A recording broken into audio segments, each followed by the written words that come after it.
Plus আছে, কপাল আছে, সুইজ আছে, কপাল এগুলো ব্যবহার করছি আমি। তাহলে কোম্পানির নামটাও মনে রাখা লাগবে। বাইরে যদি কখনো যদি বিশেষ প্রয়োজনে কিনতে চান তাহলে বলতে পারবেন যে নেটিভ ক্রপ কেয়ারের একটা পণ্য লাগবে। আচ্ছা, আমরা সামনে একটা মৌসুম আসতেছে। এই মৌসুমটা কিসের মৌসুম?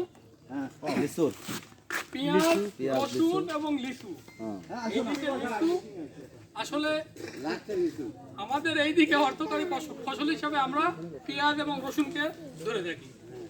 পেঁয়াজ আমরা যখন লাগাবো বা তার পূর্ব মুহূর্তে যে সমস্যাগুলো সম্মুখীন হয়, অর্থাৎ দানা ছাড়ার সঙ্গে সঙ্গে যে সমস্যার সম্মুখীন হই, কি কি সমস্যার সম্মুখীন হই আপনারা কে কে বলতে পারবেন? গোড়া লাগা, তারপরে মাথা লাগা, বুঝতে পারছি, অনেকেরই ধারণা আছে। তারপরে আমি বলি যে দানা চারার থেকে শুরু করে ট্যাক লাওয়া পর্যন্ত সমস্যাগুলো হয় সাধারণত পিঁপড়া এবং ঘুঘরিতে নষ্ট করে, আর ঢলে পড়া রোগ জ্বালানোর সঙ্গে সঙ্গে। এই সমস্যাগুলো সমাধান করার দরকার আছে না? তাইলে ঘুঘরু বা পিঁপড়ে যদি আমরা ঠেকাতে চাই তাইলে আমাদের সমাধান আছে তো নাকি?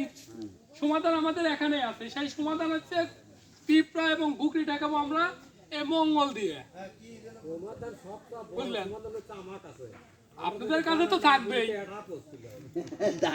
এই জন্যই এই আসলে এই যে আমি কথা বলবো, এই জিনিসটা হবে হচ্ছে আমাদের মিটিংটা সাধারণত দ্বিপাক্ষিক মিটিং বলে, অর্থাৎ আমি বলবো আপনারা শুনবেন, আপনারা বলবেন আমি শুনবো, এবং মনোযোগ সহকারে। আমি যে প্রসঙ্গে কথা বলবো সেই প্রসঙ্গ নিয়ে যদি আপনারা কখনো আমাকে প্রশ্ন করেন আমি উত্তর দেবো। আর যদি এই প্রসঙ্গ বাইরে যদি কথা বলেন তাহলে মিটিং এর পরে বলতে হবে। আমি থাকবো, আমি উত্তর দিয়ে যাবো ইনশাল্লাহ। আমাদের সমস্যার সমাধানগুলো আপনি একটু মনোযোগ সহকারে শুনবেন, শোনার পরে আপনার সমস্যা আমরা শুনবো। আমাদের সমস্যার সমাধানের জন্য আছে মঙ্গল। তাহলে মঙ্গলকে আমরা ব্যবহার করব, কিভাবে করব এবং উপকৃত হব কিভাবে সেটা জানা দরকার। সেই সমস্যাটা আমরা বলবো, সমস্যা এবং সমাধান। যেহেতু পিঁপড়া এবং ঘুঘরিতেই হয়, আমরা সাধারণত জমি চাষ করার পরে মই টানার পরে আমরা সাধারণত দানা ছিটিয়ে থাকি। দানা ছিটানোর পূর্ব মুহূর্তে আমরা কিছু সারকে আলাদা করে রাখবো এবং ওইটা মাথায় উপর দিয়ে ছিটানোর জন্য। উপর দিয়ে ছিটানোর পরপরই আমরা দানাটা ছিটায় দেবো, ছিটায় তারপর সমান করে দিই। যদি আপনি সমান করে ছিটায় যদি সেচ দিয়ে দেন তাহলে কোনো পিঁপড়া একটা দানাও মুখে করে নিতে পারবে না। এমনি থাকলেও সমস্যা নেই, কোনো পিঁপড়াও থাকবে না, ঘুঘরিও থাকবে না। আমরা সাধারণত একটা টার্গেট করি যে এক কেজি যদি দানা পারি তো আমার 1 থেকে 1.25 বিঘা জমি আমরা লাগাইতে পারবো। কিন্তু দেখা যায় যে এই পিঁপড়া প্রচুর নষ্ট করে, মুখে করে করে নিয়ে যায়, এবং ঘুঘরি চারিয়ে চারিয়া খেতা সেলাই করার মতো করে কি করে প্রচুর দানা নষ্ট করে। শেষে লাগানোর সময় হয় কি যে আমার 1.25 বিঘে হবি আর আধা বিঘে হয় না। তাহলে আধা বিঘে যখন হয় না তখন কৃষকের মাথায় খুন চলে যায় যে দেখছো আমি 1.25 বিঘে করবো বা 1 বিঘে করবো, আমার আধা বিঘে হচ্ছে না। তখন অনেক টাকা দিয়ে এই দানাগুলো কিনতে হয়। তাই যদি আমাদের সমস্যাটা যদি ফলো করেন বা যদি মনে করেন যে না আমি বলছি প্রয়োগ করে দেখবো এবং প্রয়োগ করলে 100% রেজাল্ট পাবেন, আমি নিশ্চয়তা দেব, বুঝলেন? তাইলে এই সমস্যাটা আসবে না। আর এই দানাটা টেকানোর পর যে সমস্যাটা হয় যে দানা টেকাইতে ঠিকই দেখবেন যে ভরে দেয় কি সুন্দর টেকাইছে, কয়েকদিন পরে দেয় দেখবেন যে ফাঁকাফাঁকি হয়ে গেছে, দানাই খুঁজে পাওয়া যায় না, গেল কোনে। অনেকে ধারণা করে হয়তো পোকা কাটিছে, এই করতে সেই করতে, পোকা কাটে না, ওটা হচ্ছে কিছু ঢলে পড়া রোগে এটা নষ্ট করে, গুড়া পচে যায়, যাকে বলে ঢলে পড়া রোগ বা গুড়া পচা। তাইলে সেই ঢলে পড়া বা গুড়া পচে নষ্ট হওয়া থেকে আমরা যদি রক্ষা করতে পারি তাহলে আমরা যে আইডিয়াতে আমরা দানাটা তারবো সেই আইডিয়াতেই আমাদের জমিটা হবে।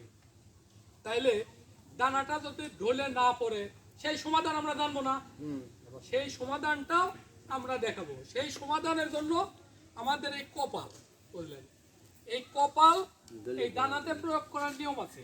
দুইভাবে আমরা প্রয়োগ করতে পারবো। একটা হচ্ছে দানা চারার আগ মুহূর্তে আধা ঘন্টা আগে হালকা পানিতে সেট দিয়ে দানাটা মাখায় নেবে। এটা এই পাউডারটা হালকা আকাশি বর্ণের একটা পাউডার। আপনি যদি দানার সাথে যদি মাখায় দেন, মাখা যদি ছাড়িয়ে দেন, তাহলে দানাতে অ্যান্টিবডি তৈরি হবে, অর্থাৎ রোগ আক্রান্ত হবে না। যে রোগগুলো মাটি থেকে হবে সেই রোগগুলো হবে না, তাহলে বীজটা শোধন হয়ে গেল, তাহলে ঢলে পড়ার সম্ভাবনা কম থাকবে। আর দ্বিতীয়ভাবে প্রয়োগ করা যায় হচ্ছে দানাটা ট্যাগ হয়েছে মাথা নেছে, সঙ্গে সঙ্গে আমরা স্প্রে করব। স্প্রে করলেও আপনার যে ছত্রাকজনিত কারণে যে ঢলে পড়ে এটা থাকবে না, এটা 100% কাজ করবে, আমি নিশ্চয়তা দেবো, বুঝলেন। এই কপাল যদি আপনারা দানাতে মাখা যদি করেন ছাড়েন এবং ট্যাগ নেওয়ার পরে যদি একবার যদি আপনি যদি স্প্রে করেন, একটা দানা ঢলে পড়বে না। কতদিন আচ্ছা, এটা স্প্রে করলে মাছ কতদিন পরে? আচ্ছা, ওটাও বলবো। তাহলে এই সমাধান তো আমাদের কপাল আছে, তাহলে এই কপালটা কতটুক আমরা প্রয়োগ করব এবং কতদিনের স্থায়িত্ব থাকবে সেটাও বলে দেবো। 1 কেজির কতখানি? আচ্ছা, যদি 1 কেজি দানা হয় তাহলে 20 থেকে 25 গ্রাম এই কপাল আপনি হালকা একটু সিড দিলে মাখা নিতে পারবেন, বুঝলেন।